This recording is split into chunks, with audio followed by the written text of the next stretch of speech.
رئيس الوزراء حمزة سؤالها لو يدينا يسدو وجوابه إنما عادي ما إلى الدعوة سؤال شان لو يدي يسدو وجوابه labadii maamul goboleed ee Puntland iyo Jubaland ee guddiga u ahaa matalaadaadana waa kuwa xukuumadda diidan marna ma ku fikirtay ra'iisul wasaare inaad xilkan iska casisho haddii aad lumisay kalsoonidii maamulada aad matashay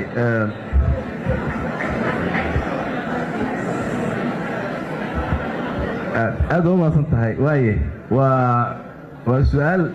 fiican runtii waana saraxada inaad su'aalaha noocaas la ii weydiiyana ani waxba kama qabo waa tan ka shaqeyn waxaan rabaa inaan sheego halkan ka sheego horta marka eego su'aashani waa stool walker hay su'aal ra'iisul wasaare baahan maray laakiin haddaan halkeeda ugu soo degno qaarkood madaxdoodu sooyagii lahaa ninkaani waaba waagii 91kii baanu ka cararnay intaan meel ku ridnay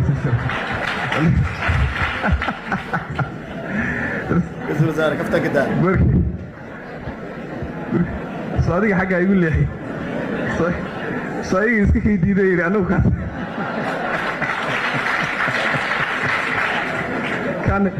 kaanagii inuu yahay inuu ku kala yahay ma hubno saayigina markaan kaftanka intaa kaga tago horta nidaamkan 4.5 ka leeyahay Soomaaliya dastuuri maaha dastuurkeena kuma qorna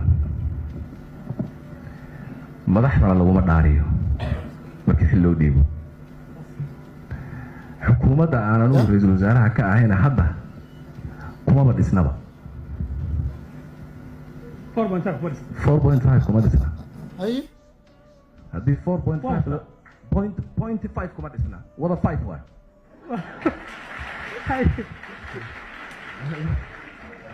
waa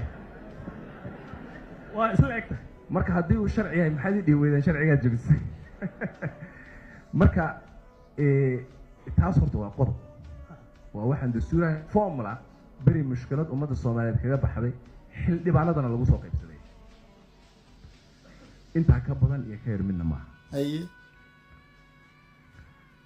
intaa waxaa dheer logica su'aashaadu waxay leedahay marka laga aado logica su'aashu macnaheedu waxaa weeye mas-uul kasta oo qaran oo ninay qaraabo yihiin dowladda ka fallaagooday ama ku xanaaqay ama deegaankii uu ka yimid cid kale oo dowladda ahayn gacanta ku haysto darafta shabaab ha ahaadee waa inuu xilka iska casila mantiqu saas u sheegaya kan waa takatif saas marka intaa waxaa dheer waan ku darayaa hadalka kama bao cabdullaahi ow xilalka hadda Soomaaliya madaxweynaheena jamhuuriyadda ra'iisul wasaaraha gudoomiyaha golaha shacabka gudoomiyaha aqalka sare beela waay somaha beela hadda beela saad u dhigtay siday tahay haddii saas la yidhaahdo soomaalida kale ee dadka Soomaalida ee shacabka kale ee Soomaaliyeed